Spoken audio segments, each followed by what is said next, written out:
지난 시간에 무엇에 대해서 배웠죠? 네, 지난 시간은 인덕터의 접속 방법과 저장되는 에너지에 대해서 배웠습니다. 그리고 이번 시간에는 커패시터의 접속 방법과 저장되는 에너지에 대해서 배워보도록 합시다.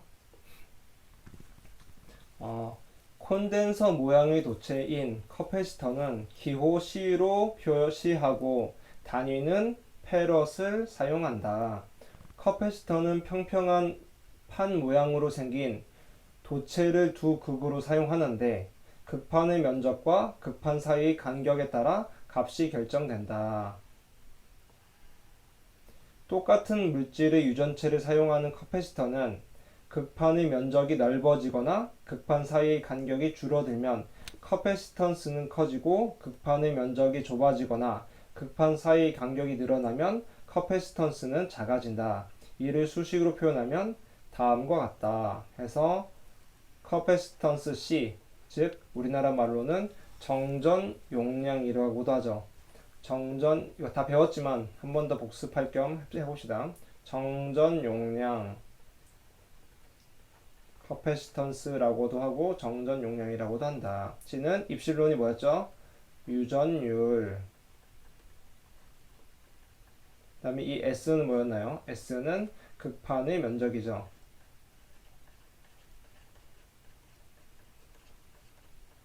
그리고 이 T는 극판과 극판 사이의 거리.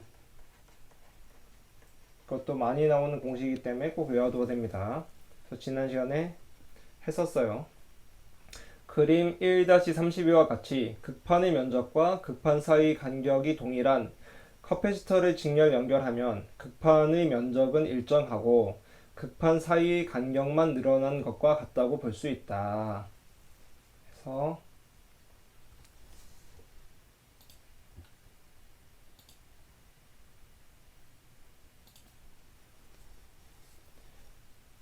이렇게 직렬로 3개의 커패시터를 하면은 이 3개의 극판 사이 거리만 늘어났다고 볼 수 있다라는 말이죠. 극판 사이 거리가 늘어나면은 정전 용량이 작아진다라고 지난 시간에 설명을 했습니다. 네. 유전체 배울 때도 설명했고 지난 커패시터에 대해서 배울 때도 설명했죠. 왜 약해지는지까지도 얘기를 했었습니다. 그래서 용량이 어떻게 되냐면 C는 입실론 D분의 S인데 이 D 거리가 3배가 되죠. 그래서 기존에 이렇게 C는 입실론 D분의 S인데 3배가 되기 때문에 총 용량은 3분의 1로 줄어버려요. 즉 똑같은 크기를 갖는 커패시터 N개를 직렬로 연결했을 때 전체 합성 커패시턴스는 다음과 같이 나타낼 수 있다. N분의 C로 나타낼 수 있다. 즉 똑같은 크기를 갖는 커패시터 5개라고 했을 경우는 총 정전 용량이 5분의 C로 줄어든다는 거죠. 즉 5배 줄어든다 라는 말입니다. 그리고 여기 서로 다른 값을 갖는 커패시터의 직렬 연결 시 전체 합성 커패시턴스는 어떻게 되느냐. CS분의 1은 C분의 1 더하기 C2분의 1 더하기 C3분의 1 이런 식인 경우는 뭐 그림으로 그려보자면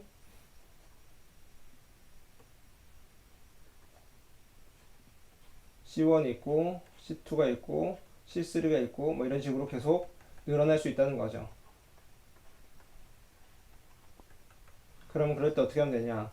아까 했던 공식처럼 CS는 모양이 다 똑같아요. 1 나누기 C1분의 1 더하기 C2분의 1 더하기 C3분의 1이다 랍니다.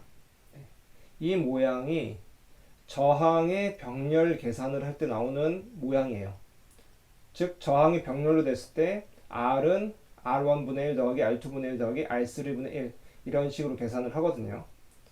근데 콘덴서는 직렬일 때 이게 되죠.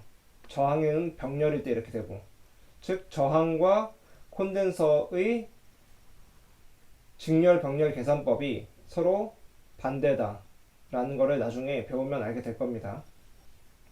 그래서 만약에 C1의 값이 5페럿이고 C2가 뭐 10페럿이고 C3가 20페럿이다 하면은 5분의 1 더하기 10분의 1 더하기 20분의 1분의 1을 한 값이 총 정전 용량의 크기가 됩니다. 그리고 이런 병렬 계산을 할 경우에 포인트 하나는 이 결국 나온 값은 이 세 개 또는 그 이상에서 가장 작은 값보다 클 수가 없어요. 즉 지금 이 세 개 중에서 병렬 계산을 하는데 이 세 개 중에서 가장 작은 값이 5페럿이죠. 그럼 이 병렬한 값은 5페럿보다 클 수가 없습니다. 이것은 저항의 병렬 계산에서도 똑같아요. 그래서 이거를 꼭 기억해 두기 바랍니다. 이건 책에서 가르쳐 주지 않을 수도 있어요. 네. 그래서 그 점도 꼭 기억을 하고, 그 다음에 또 봅시다. 문제는 병렬 계산이죠. 그림과 같이 극판의 면적과 극판 사이의 간격이 동일한 커패시터를 병렬 연결하면 극판 사이의 간격은 일정하고 극판의 면적만 늘어난 것과 같다고 볼 수 있다. 즉 면적에는 비례했죠. 면적엔 비례했습니다. 이때의 합성 커패시턴스는 다음과 같이 나타낼 수 있다. 면적만 3배로 증가하기 때문에 총 정전 용량은 3배가 된다는 거죠. 즉 똑같은 크기를 갖는 커패시터 N개를 병렬로 연결했을 때 전체 합성 커패시턴스는 다음과 같이 나타낼 수 있다.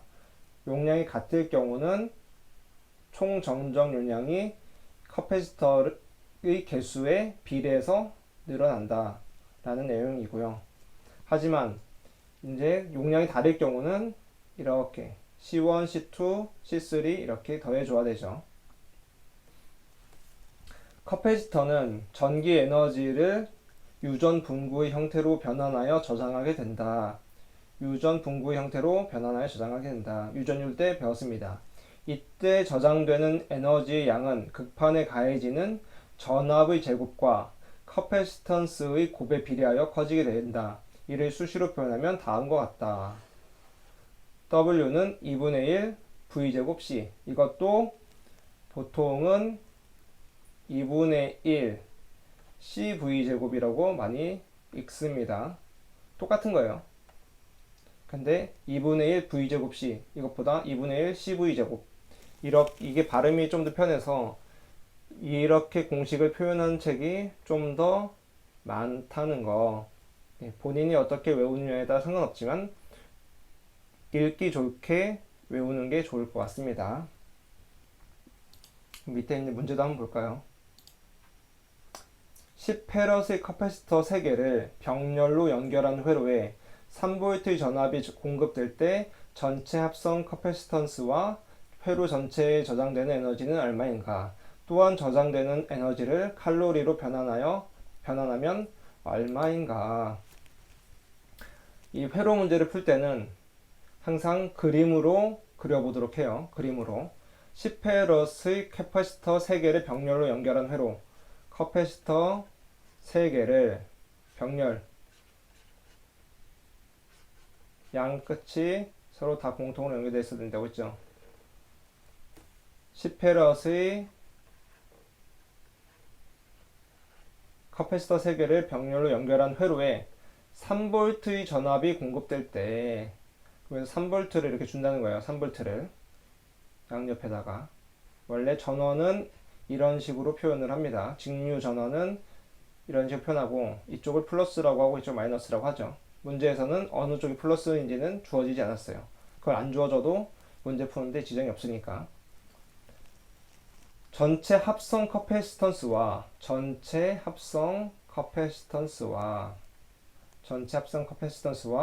회로 전체에 저장되는 에너지는 얼마이냐? 전체에 저장되는 에너지는 얼마이냐? 그래서 이 P라고 쓴 거는 패러럴이라고 해서 병렬이란 의미라고 해서 병렬 총 정전 용량이라는 의미에서 그냥 CP로 적은 거예요. 그럼 CS는 뭘까요? CS는 시리즈 할 때 직렬이라는 의미에서 CS 이렇게 표현했던 겁니다. 그리고 보통은 T도 많이 써요. CT 이렇게 해서 토탈이라고 해서 총의 의미를 나타낸 거죠. 총 합계의 의미로. 그래서 여기서 책에서는 CP라고 표현을 했네요. 총 CP는 병렬일 경우는 3배가 되죠. 같은 값이 3개가 있으니까 3 곱하기 10을 하면은 30 페럿이 된다 라고 했었고, 총 정전 용량은 총 에너지는 얼마냐? 총 에너지는 2분의 1 C 30 V제곱 3 제곱 하면은 15 곱하기 9 하면은 얼마인가요? 135 줄이 되죠. 135줄이 됩니다. 그리고 문제에서는 칼로리로 변환하면 얼마인가 라고도 나왔죠. 그러면 1칼로리는 4.2줄이에요. 1칼로리는 4.2줄이기 때문에 135를 4.2로 나누면은 32.14에 가까운 칼로리가 된다라는 거 나왔습니다. 이거는 단위 변환이기 때문에 1칼로리는 4.2줄 정도 된다라고 암기를 해두면 되는 문제입니다. 암기를 해두면 되는 문제다. 네. 그래서 이 문제, 이 관련된 문제도 선생님이 내줄 테니까 한번 풀어보도록 합시다. 네. 이번 시간 수업은 여기서 마치도록 할게요. 수고했습니다.